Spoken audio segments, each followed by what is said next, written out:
بسم اللہ الرحمن الرحیم۔ السلام علیکم۔ حضرت عبدالعزیز رضی اللہ تعالیٰ عنہ نے جو شعیب کے بیٹے ہیں حضرت انس رضی اللہ تعالیٰ عنہ سے روایت کی، انہوں نے کہا رسول اللہ صلی اللہ علیہ وسلم نے فرمایا صفیں پوری کرو، میں اپنی پیٹھ پیچھے تمہیں دیکھتا ہوں۔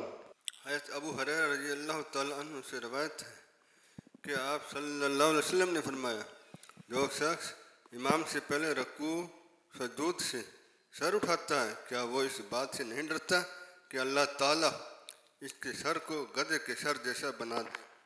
حضرت عمران بن حسین رضی اللہ تعالیٰ عنہ سے روایت ہے، انہوں نے کہا رسول اللہ صلی اللہ علیہ وسلم نے ہمیں ظہر یا عصر کی نماز پڑھائی، پھر فرمایا تم میں سے کس نے میرے پیچھے سبح اسم ربک الاعلیٰ پڑھی؟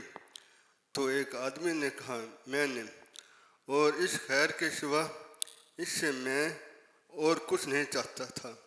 آپ نے فرمایا مجھے علم ہو گیا کہ تم میں سے کوئی مجھے اس میں الجھا رہا ہے۔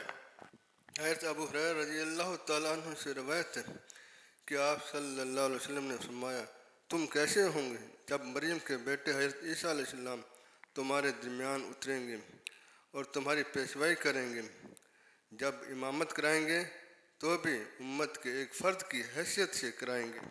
حضرت ابو ہریرہ رضی اللہ تعالیٰ عنہ سے روایت ہے کہ رسول اللہ صلی اللہ علیہ وسلم نے فرمایا بلا صبح ایمان مدینے کی جانب یوں سمٹ جائے گا جیسے سانپ اپنے بل کی جانب سمٹ جاتا ہے۔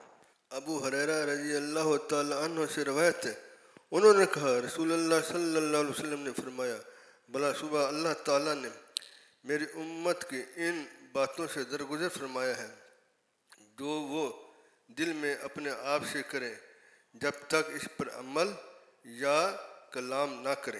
حضرت ابو ذر رضی اللہ تعالیٰ عنہ سے روایت ہے، انہوں نے نبی کریم صلی اللہ علیہ وسلم سے روایت کی، آپ نے فرمایا 3 قسم کے لوگ ہیں قیامت کے دن اللہ ان سے بات نہیں کرے گا۔